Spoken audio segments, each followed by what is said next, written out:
¿Querés arrancar la mañana bien informado? ¡Rompelo! InfoSiberia, las noticias en tu celular. Manda un mensaje de WhatsApp al 1128679078 y recibilo gratis todas las mañanas. Vos sos la única que me hace feliz cuando nadie te dice la verdad. InfoSiberia, las noticias en tu celular. No seas como los demás. Manda un mensaje de WhatsApp y recibilo gratis todas las mañanas. Un programa en ascenso. Bote a Tierra, con la conducción de Gonzalo Quintas y Carlos Seriani. Bote a Tierra, viernes de 20 a 22 horas. En Caput. Un programa que apoya permanentemente al teatro independiente y al arte en sus distintas ramas. Poco ruido y muchas nueces. Patricia Rosas entrevistando a referentes del teatro independiente, más las columnas de distintas áreas de la cultura. Poco ruido y muchas nueces. Los sábados a las 17 horas. En Caput. Radiocaput.com. Estás conectado. Estás en Caput.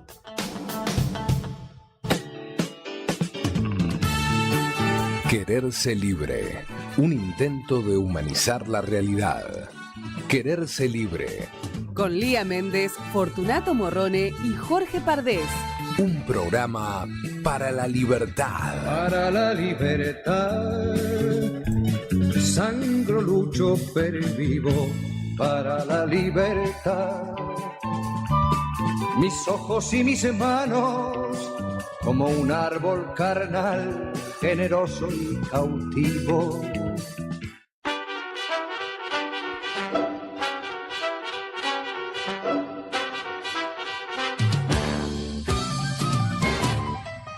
Probablemente en su pueblo se le recordará como cachorros. Hola. Hola, buenas tardes, ¿cómo les va? Acá estamos, un día particular, Así es. particularmente triste, ¿no? Sí. Amanecimos, no sé a qué hora habrá sido la primera noticia, pero bueno, con la noticia de la partida del Indio Solari. Yes. Así que, bueno, queda tanta alegría vivida por sus seguidores durante tantos años, tanta conexión, en fin, lo que ha significado y creo que va a seguir significando el Indio Solari para la cultura de nuestro país, atravesando distintas generaciones, ¿no? Hoy veía jovencitos, gente muy grande, y todos como realmente atravesados, los chicos que decían, bueno, yo era chiquito y mis padres lo escuchaban. Qué interesante, ¿no? En estos tiempos tan difíciles, donde se caen todas las referencias, encontrar personalidades que conectan generaciones completas desde lo mejor, ¿no? Desde lo mejor.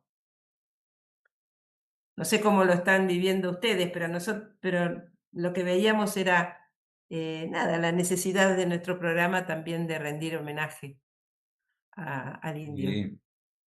Yo creo que sí, la verdad que marcó todo un periodo importantísimo en muchísima gente. A mí siempre, digamos, me gustaron, no estaba entre los fanáticos religiosos, entre comillas,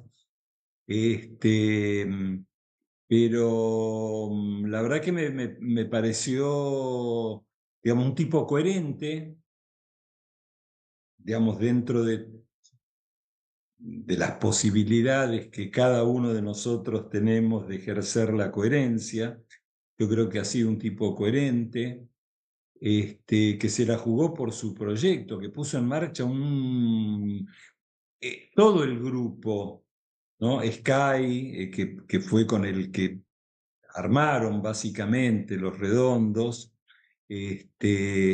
generaron una propuesta que salió de todos los cánones establecidos por la industria.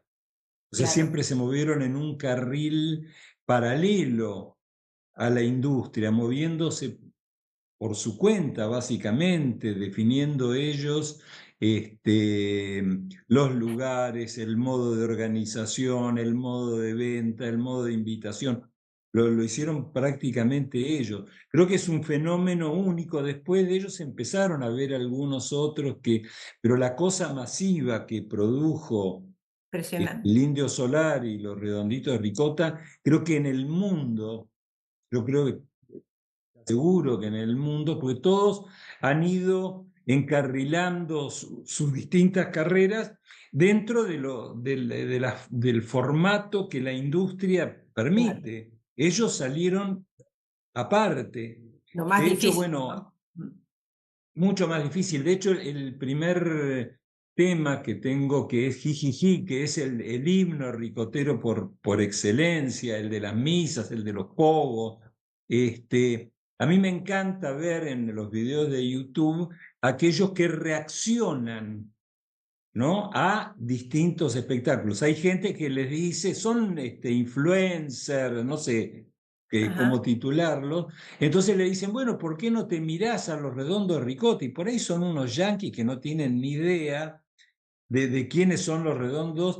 Entonces, bueno, ya que hay mucha gente que le proponen que reaccionen a ellos, bueno, ponen precisamente este tema, que es cuando lo hizo en vivo con los en Tandil, que creo que fue una de las últimas presentaciones que hizo él personalmente. No sé si hay alguna otra. Después ha hecho este fenómeno de los hologramas, ¿no?, de los fundamentalistas con hologramas de él cantando. Pero me parece que la última en vivo es esta, no estoy seguro. Pero, y la gente se queda impresionada, primero por la masividad.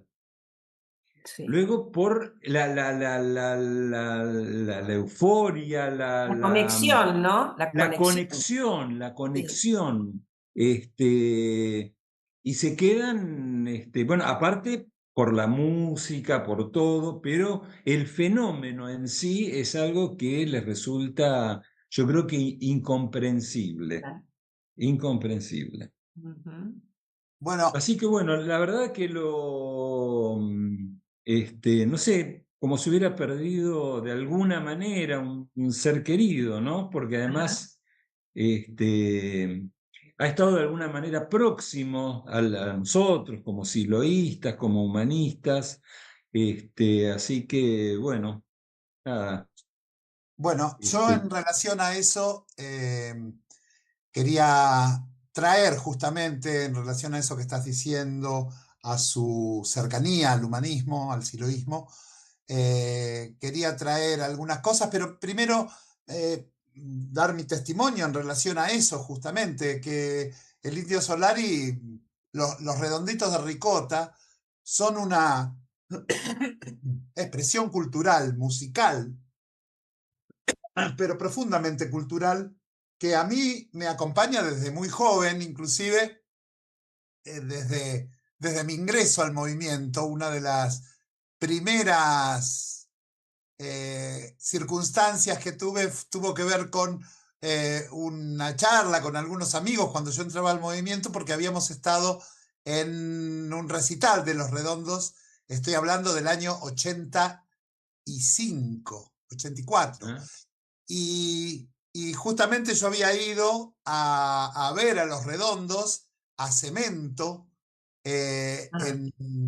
y me crucé con algunos amigos y bueno, fue maravilloso, era una cosa completamente diferente, era bien underground como veníamos acostumbrados después de la dictadura. seguía con esa cosa underground, pero con una llegada, una libertad que realmente conmovía. A partir de ahí, yo fui un profundo seguidor de Los Redondos, de costado también, como dice Fortu, no era de los, ¿cómo dijiste? De los religiosos, no era de los religiosos, pero lo fui siguiendo mucho, y en los últimos tiempos hay una entrevista que le hace Pedro Rosenblatt.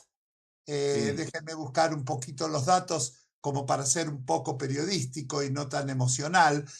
Una entrevista que le hace al Indio Solari Pedro Rosenblatt, en la que se refiere, en una entrevista excelente que les recomiendo a todos los que les guste, a los que les llegue emocionalmente el Indio, que la vean en YouTube, porque hace un recorrido de su vida desde una perspectiva diferente que nos llega a muchos de los seguidores del Indio en cuanto a su posición cultural, en cuanto a su posición política y social, fundamentalmente. Así que primero les quiero hacer escuchar un pequeño audio de esa entrevista y se los comento. Por favor, Martín.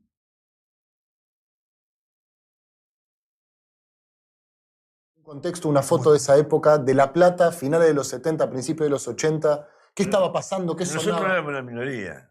Todo el mundo estaba metido en la política. O sea, estaba en el germen de la Revolución Armada. Yo me acuerdo. Nosotros estábamos en el siloísmo como Sí. muchos los que estaban. Mataron a un par de siloístas, los ametrallaron en la calle.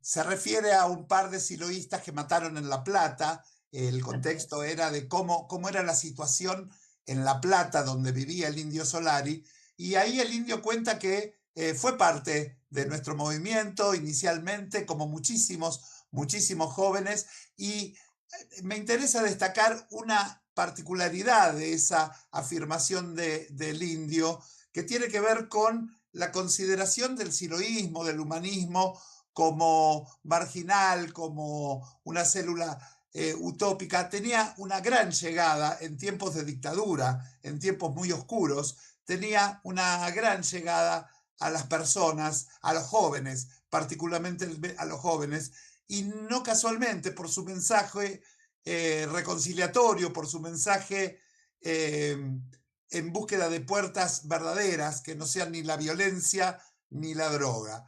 Y me interesaba mucho destacar en este momento esa relación del Indio Solari con nosotros, con el humanismo, e invitarlos realmente a dos cosas. Una, a ver esta entrevista.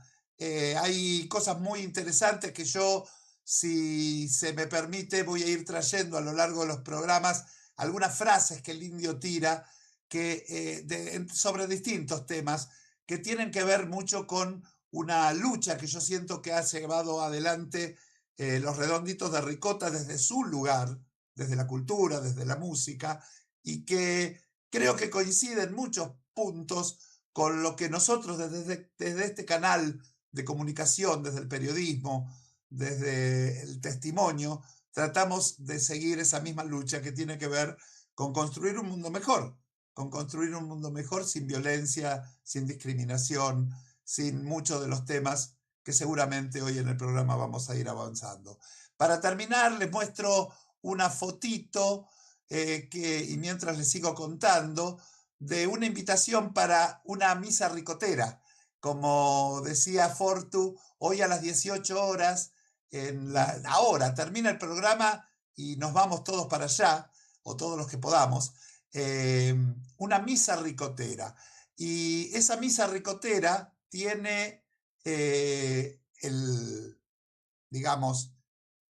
la convocatoria masiva de todos los seguidores ricoteros, y tiene el adicional, que yo no sé si lo podemos poner al aire o si está al aire la foto, en la que se invita a esta misa ricotera, pero también el padre Paco manda una invitación desde los curas en opción por los pobres. Déjenme buscarla para yo poder... Porque la misa es a las 18 horas en la plaza.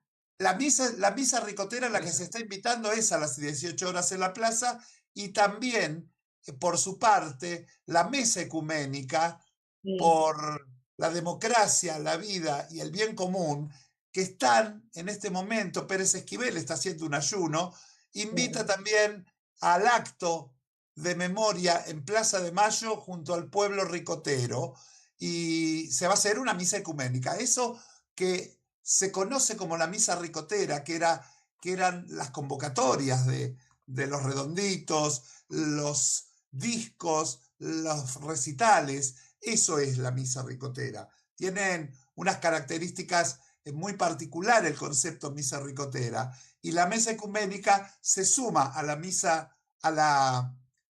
misa ricotera, invitando a este acto de memoria. Me parece una sincronización virtuosa de canales, de direcciones, que tiene que ver con el pueblo ricotero, que va a las misas ricoteras, que consumió durante 30, 40 años las misas ricoteras, y que hoy la mesa ecuménica, que está también en una lucha muy valiosa que conviene destacar, también se suma a eso.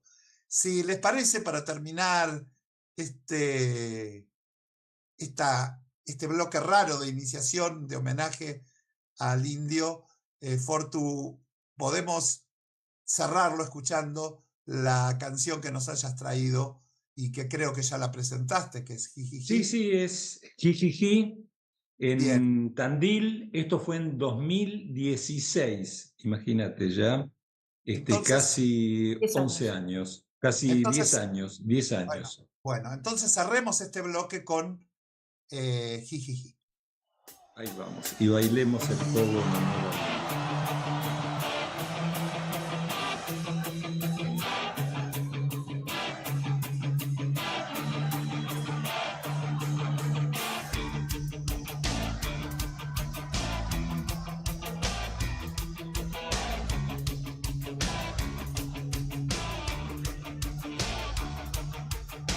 En este fin velado, en otra noche, el hijo tenaz de tu enemigo, el muy verdugo se ha distinguido. Una noche de cristal que se hace añigo. No lo soñé.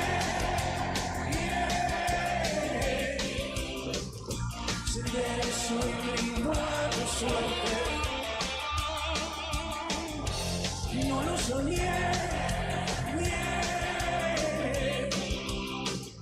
Y se ofreció mejor que nunca. No mires por favor y no prendas la luz. La imagen te desfiguró. Este film da una imagen exquisita. Esos chicos son como bombas pequeñitas. El peor camino a la cueva del perico.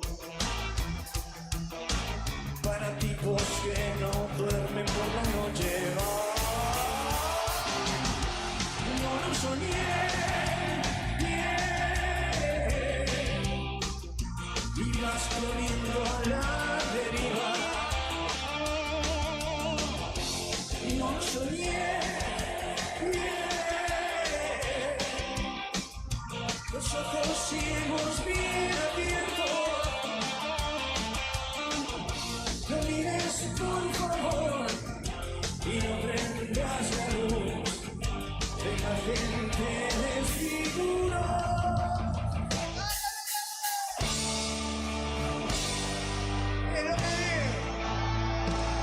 Será el más grande juego del mundo. Mick Jagger, así te da mazo.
mensaje final de muy curioso.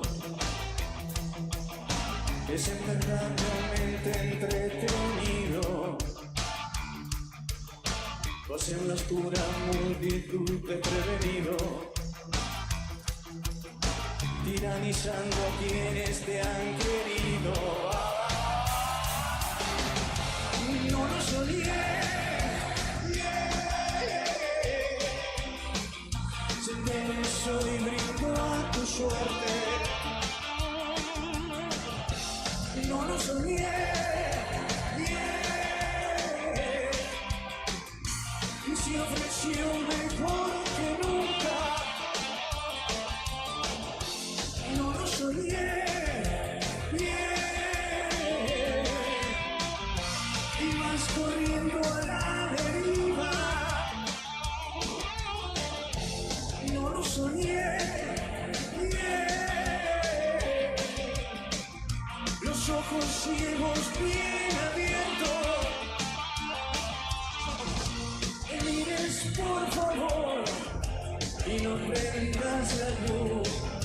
La imagen te desfiguró. Gracias. Esto es imposible abarcar esto.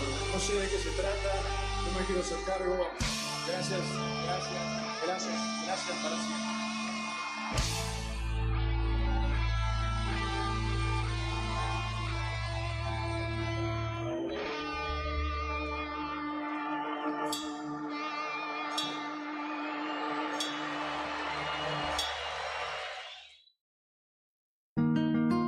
Lía Méndez, en Quererse Libre.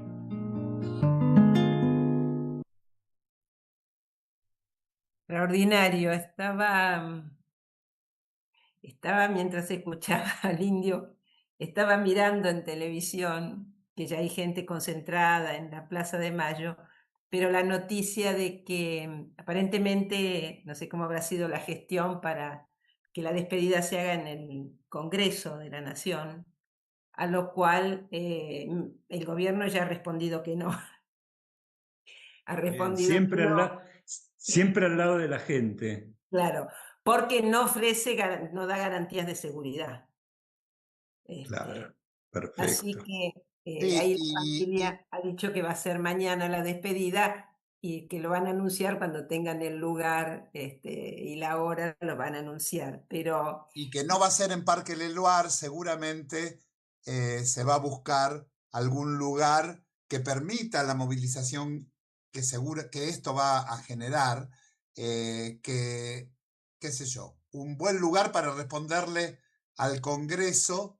claro, A la respuesta del Congreso podría haber sido San José 1111, pero no creo que sea por las condiciones. Lo digo en serio, porque hace poco Máximo Kirchner estuvo esta mañana a primera hora en Parque Leloir, en la Casa del Indio, y hace poco estuvo con Cristina el Indio, y eso denota una posición que es claro. el motivo por el cual el Congreso dijo que no estaban dadas las condiciones. Claro, así como negarle también fija una posición. Yo me Absolutamente. pregunto qué preferiría el Indio, ¿no? Que diría, Sí, sí, sí, claro, claro, claro. completamente, completamente. Bueno, Eh, la verdad que qué semana, ¿no? Hoy con esta noticia y arrancamos la semana con algo tremendo, tremendo, como ha sido el desenlace de lo que fue primero la desaparición de esta niña Agostina en, en Córdoba y bueno, y terminó con la noticia tremenda del femicidio, brutalmente abusada y asesinada, ¿no? Así que la marcha de Ni Una Menos, que se hace todos los 3 de junio, nos convocó en medio de semejante noticia, ¿no? En realidad fue el más resonante en estos días, pero no fue el único, ¿no? Simultáneamente llegaba información de otros femicidios que se han producido en otras provincias y también en Córdoba. En realidad, me parece que en lo que hace a las marchas de Ni Una Menos, hay que destacar que ha sido una importante construcción desde aquella primera marcha en el 2015, ¿no? Y bueno, fue consolidando un espacio en crecimiento en la medida que fue generando una importante concientización en la sociedad, buena parte de la sociedad, sobre las violencias hacia las mujeres y diversidades, y bueno, y generando un ámbito de trabajo, de estudio y de acompañamiento a los casos, sosteniendo las denuncias y sosteniendo el reclamo de políticas públicas, aunque en la práctica con avances y retrocesos según los gobiernos que se sucedieron desde entonces, ¿no? Desde el 2015.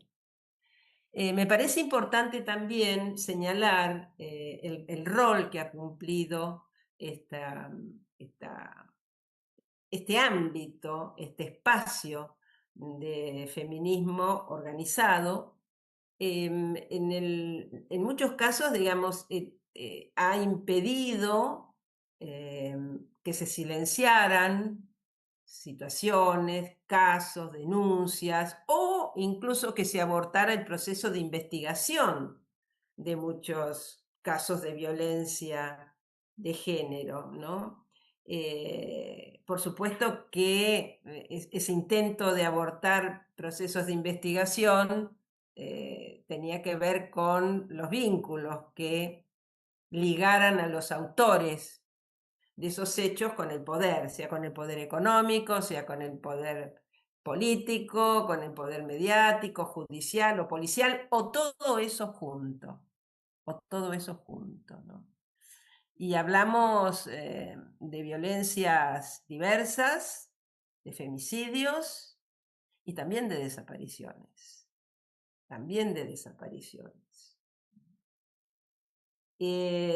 Volviendo al femicidio de Agostina, eso que nos resulta tan difícil de estructurar, ¿no? Uno quiere imaginarse cómo es posible que se produzca. Es difícil de estructurar para la sensibilidad media, ¿no? Entonces, no ha faltado, me tocó ayer estar en un lugar donde siempre aparece alguien que desde la indignación o la compulsión, bueno, propicia soluciones carentes de toda reflexión y sustento, y reflotan la pena de muerte. Bueno, acá para esto tendría que existir la pena de muerte.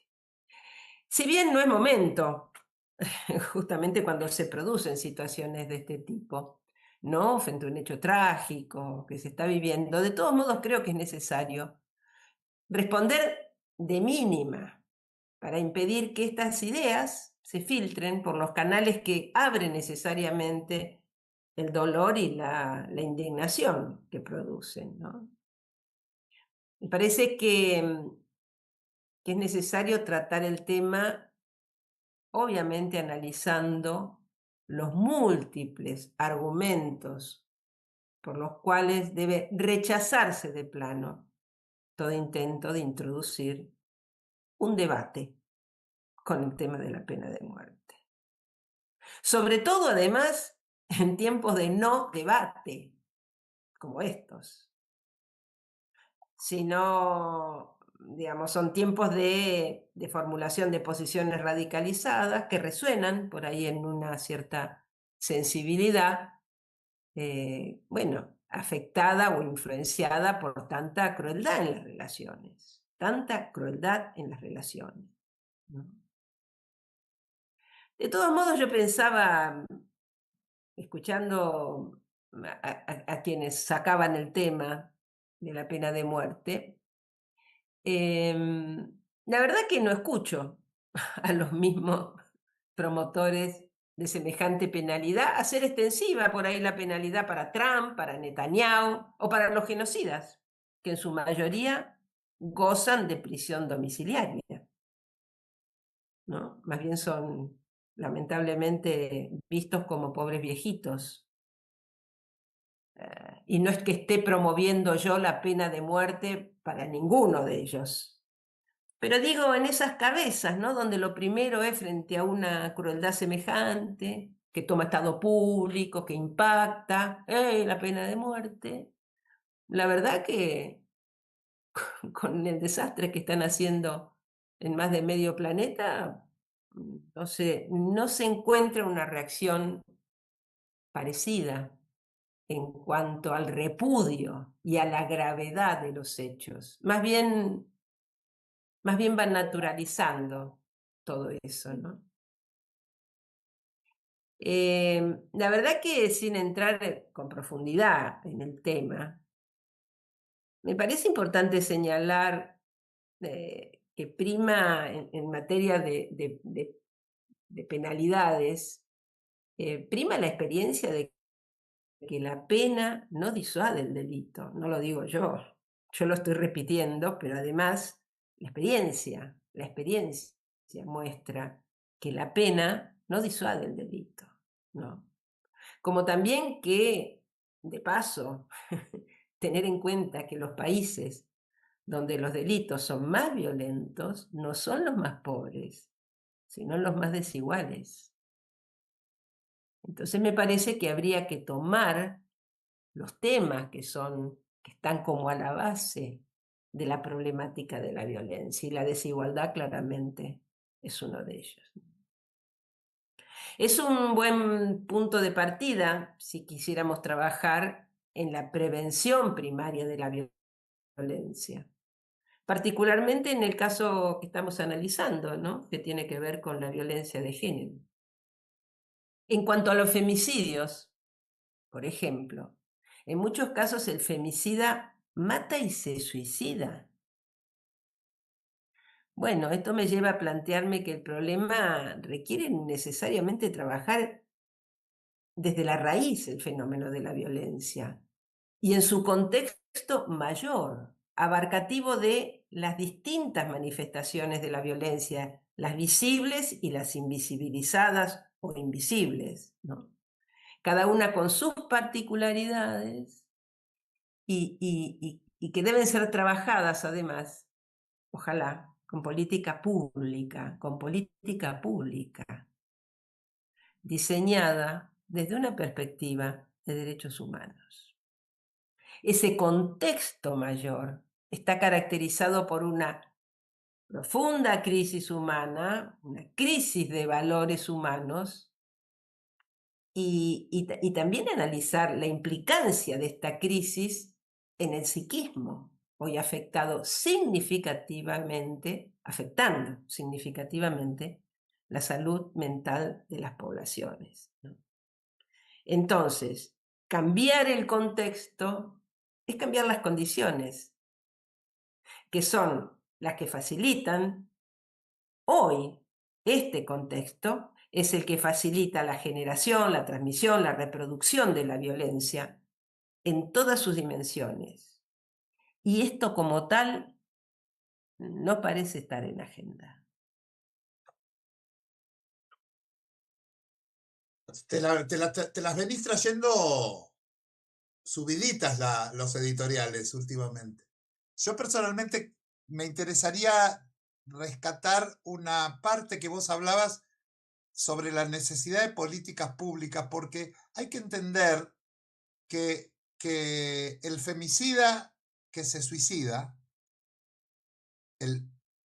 no tiene ninguna justificación el femicidio, pero sí nos indica un particular estado de su cabeza y de su corazón y de toda que excede la cosa individual y que impone justamente lo que vos decías, todo ese andamiaje de políticas públicas entre las que está la prevención, entre la que está un modo de arribar a los problemas que solo el Estado puede hacerlo, un modo de abordar los problemas que solo el Estado puede hacerlo a partir de políticas públicas y a partir de una seguridad, una convicción, perdón, de querer mejorar la vida de las personas y no de calcularlas solo como un gasto o como un sujeto a ser administrado.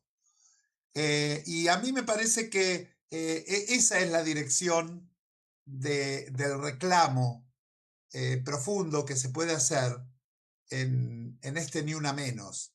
El retiro del Estado, como viene sucediendo desde hace 2 años, de todo este tipo de políticas públicas, de programas, de implementaciones, es absolutamente criminal.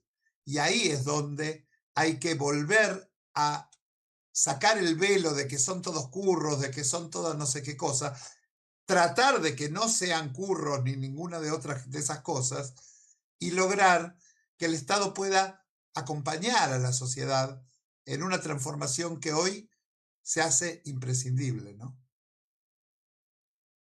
Sí, y a ver, es como vamos a la violencia de género, la violencia tremendo, un tema que por supuesto necesita abordarse, pero está dentro de un contexto mayor, que es la violencia en general. Es una de las manifestaciones de la violencia, pero la violencia en todas sus dimensiones tiene que ser abordada.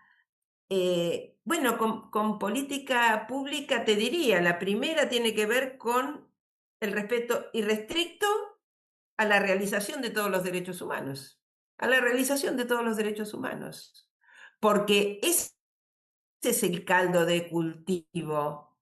Si vos violás derechos esenciales, generás violencia.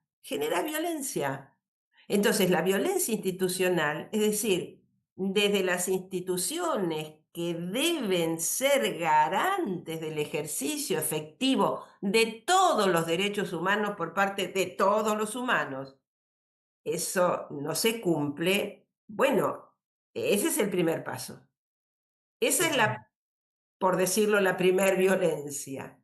Entonces, no hay la prevención primaria tiene que ver con las políticas que se generan para que no tenga lugar la violencia. Imagínate, un medio social en el que la violencia no tenga cabida. Bueno, eso solo con política pública. En todos los campos y en todas las dimensiones, que por supuesto pega en cada una de las distintas manifestaciones de violencia, que tiene sus particularidades y que debe ser abordada desde ahí con políticas específicas, pero hay como una cosa previa en el sentido de que es más abarcativa, que tiene que ver con, desde lo institucional, dar respuestas básicas, elementales de respeto a todos los derechos, y entonces toda manifestación de violencia se va como a achicar. Tendrá situaciones, pero que se pueden abordar como con otros instrumentos. Pero si el gobierno es violento, si las políticas son violentas, si las políticas te quitan derechos, no que ya es grave que no te den nuevos derechos o que no se habiliten nuevos derechos, pero que te quite derechos adquiridos, es como la mayor de las violencias. Es decir, bueno, garantías acá no hay ninguna. ¿Cómo va a ser eso? ¿Cómo van a hacer eso? Y es lo que están haciendo. Entonces, todo lo demás, me parece que, por eso creo que todas las distintas manifestaciones, hay que contextualizarlas dentro de ese fenómeno general de la violencia, porque entonces vamos a ir a sus verdaderos autores, Y siempre vamos como al más cercano, ¿no? Al más ligado al hecho puntual de la violencia, que por supuesto que hay que abordarlo. No estoy diciendo que no, estoy diciendo de ampliar el foco, porque si no, no lo vamos a resolver. no va a haber salida para la violencia. Y me parece que es el tema, y por eso mencionaba que ese abordaje no está en agenda, no está en agenda. Sí, a ver, no solo no está en agenda, sino que está en agenda todo lo contrario. Así es.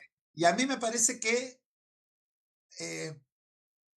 todo lo último que dijiste se encuadra también en mucho de lo que te hemos escuchado en el Foro Humanista Mundial y en los últimos programas, hablando de la imperiosa necesidad de, ayúdame porque no me acuerdo los términos exactos, de irreversibilidad, ¿cómo eran los dos características? El respeto a los principios básicos, esenciales de los derechos humanos, ¿no? Que es la progresividad y la no regresividad. La Derechos progresividad humanos, y la no... claro, solo puede mejorar y sumar nuevos derechos, no puede retroceder en derechos, no puede, son principios básicos de los derechos humanos. Sin embargo, son dos principios que no se respetan, no se respetan. Entonces hablábamos de... A ver, los otros días discutíamos, intercambiábamos con unos amigos y decían, bueno, pero eso, a ver, eso ya está. No, no está. No está. No está en la Constitución una cláusula específica que diga que toda decisión, ley, norma o lo que sea que contraría esos dos principios es nula. No tiene valor. Es nula de nulidad absoluta e insanable, insanablemente nula. Bueno, pero eso ya está en los instrumentos internacionales, está en la Constitución. ¿Qué le querés poner a la Constitución? Eso le quiero poner. Y si me vas a decir eso no es posible, yo te diría, ¿y es posible? ¿Concebíamos posible que el Estado no garantice la efectivización de derechos y retrocedamos en derechos? Y te diga, esos derechos que usted tenía, ahora no los tiene más. Eso era inconcebible. ¿Y qué estamos viviendo? Eso. Entonces no me digas que esta otra propuesta para garantía efectiva de los derechos no puede ser. ¿Cómo que no? Es muy interesante lo que estás planteando para poder tener una perspectiva general con el avance del gobierno de Milei, y digo del gobierno porque no es solamente las cosas que él anuncia, sino todo lo que van haciendo todos, el avance denodado en la destrucción de derechos, relacionarlo también con el avance a nivel del derecho internacional, el deterioro de las Naciones Unidas, el deterioro de los órganos internacionales, la burocratización de todo eso, marcan un claro deterioro de la democracia, digamos, los mayores avances de esta civilización. Evidentemente hay una crisis civilizatoria, si se quiere, muy importante, que debe ser abordada desde todos los aspectos. Yo creo que es muy importante las modificaciones constitucionales, son muy importantes las modificaciones en la Constitución, la ley de responsabilidad política, los distintos instrumentos que podrían implementarse desde el poder político, desde el nuevo gobierno o el nuevo poder político que venga después de Milei, porque no lo vamos a lograr nunca con este gobierno. Todo eso es sumamente importante, pero para eso el paso primordial es la construcción en la cabeza de las personas de la necesidad de hacer eso. Y me parece que las acciones de base, la comunicación directa, el encontrarse con el vecino y hablarlo, el buscar en cada uno de los espacios donde uno puede el esclarecimiento de esto y fundamentalmente hacer esto que estamos haciendo nosotros desde nuestro humilde lugar, que es poner en evidencia la necesidad, mostrar que en la Constitución está, pero no se cumple, buscar el modo de hacerlo absolutamente consistente y evitar cosas tales como que el Congreso se niegue a velar a el Indio Solari porque no tienen posibilidades de controlar la situación, cuando sí pueden controlar una marcha de 200, 300 jubilados cada miércoles. Así es. Bueno, me parece importante sintetizar esto que venís diciendo, en el sentido que lo que necesitamos son un nuevo tipo de relación humana. Nosotros tenemos que construir, y sí, porque si no, la cabeza o la mirada está puesta ya, que saca este gobierno, que pones a otro, no sé qué cosa, y en realidad lo que está en crisis es justamente eso, ¿no? Un tipo de relación humana.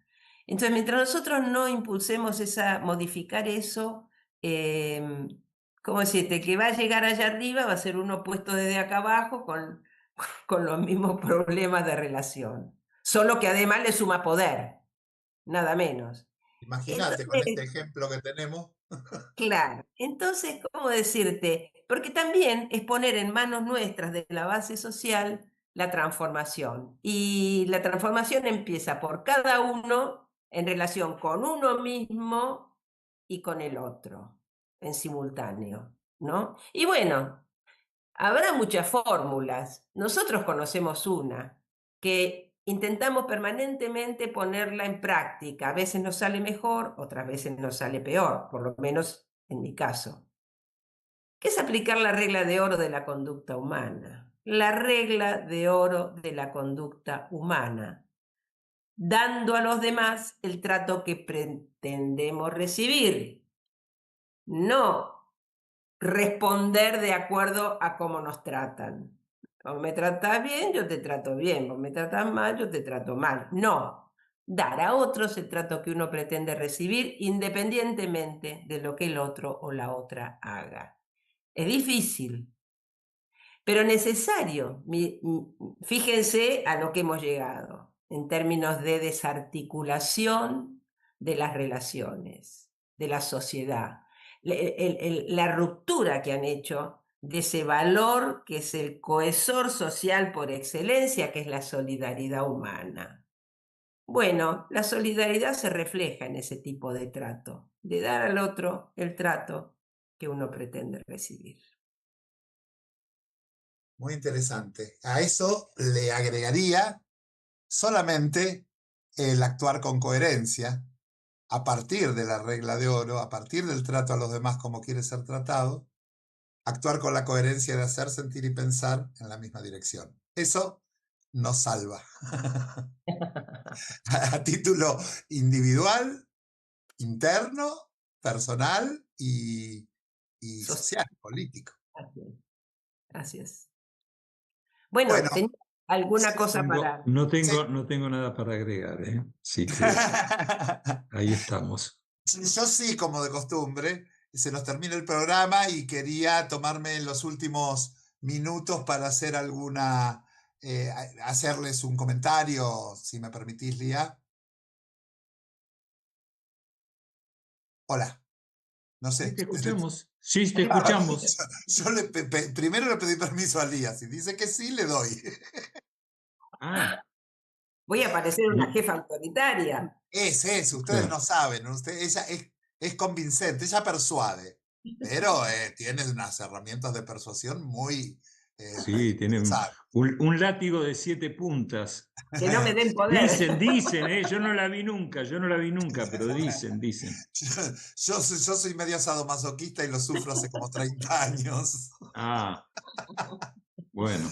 Qué buen cierre, qué buen cierre. Sí, bueno, déjenme contarles. Lo que ocurre es que el próximo domingo, este domingo 7 de junio, se conmemora el Día del Periodista. Así es.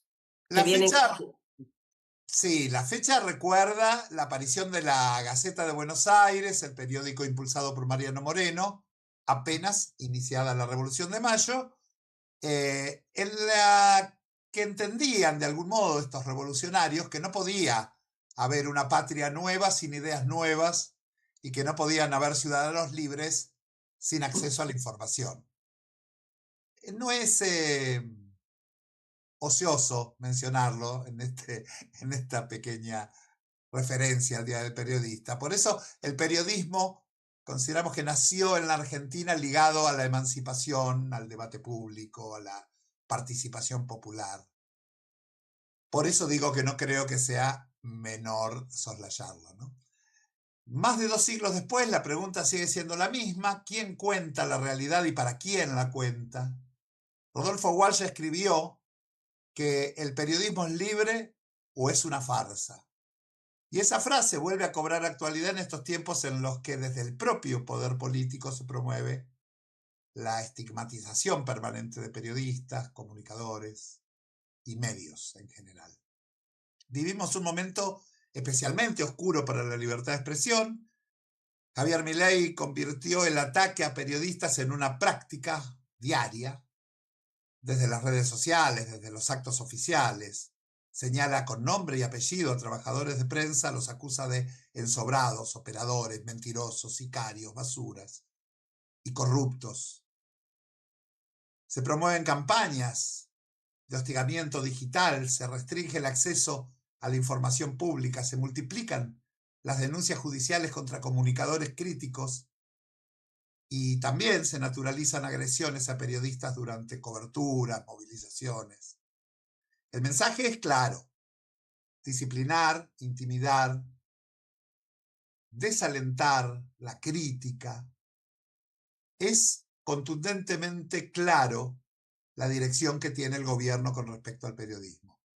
Y cuando se persigue a un periodista no se ataca solamente a una persona, se ataca al derecho de toda la sociedad a informarse, se intenta sembrar miedo, se busca que algunas preguntas dejen de hacerse, que algunas verdades dejen de contarse.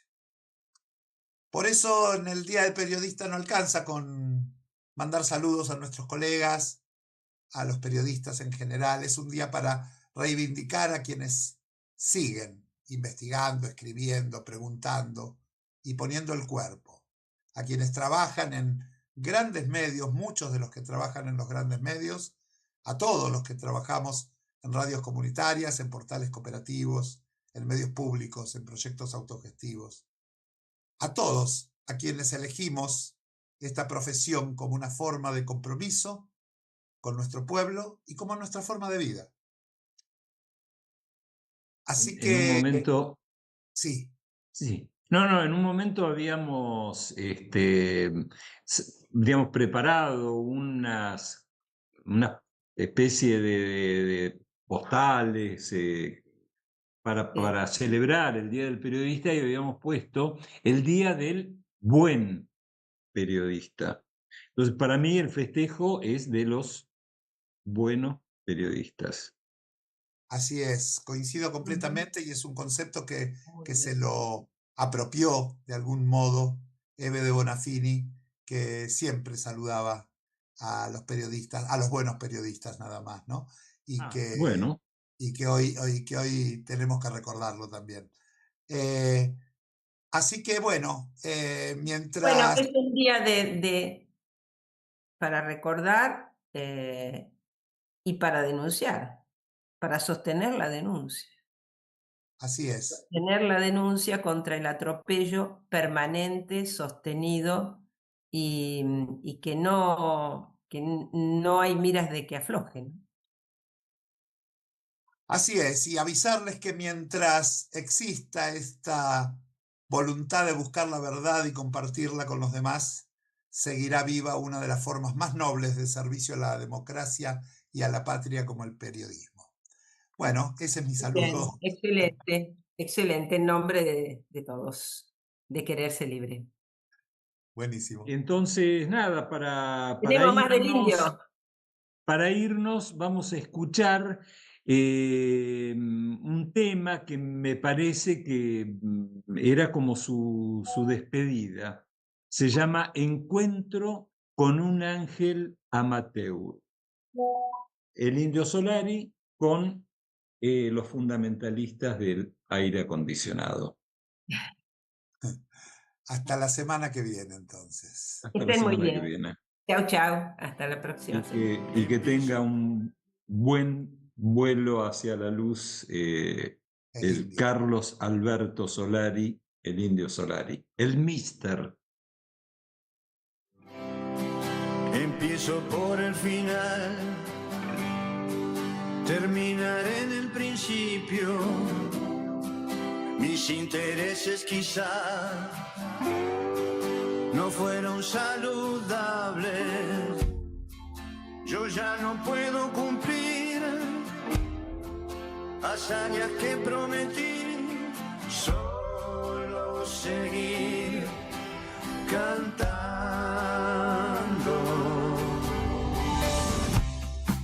La traición duele hacia atrás, no sabe cuándo comienza.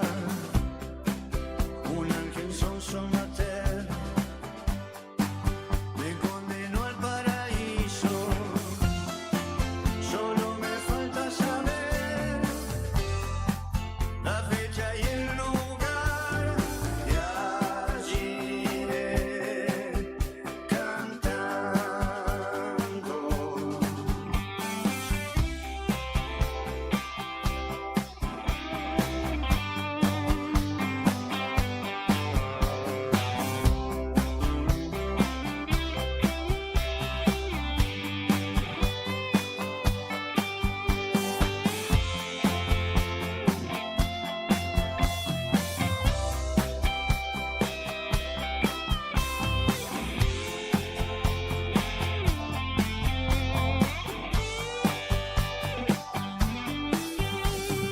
Mis amores refugié en el arcón del amor propio. Al soberbio todo es sufrido y muy aburrido. Yo ya no puedo cumplir hazañas que prometí, solo marchar cantando.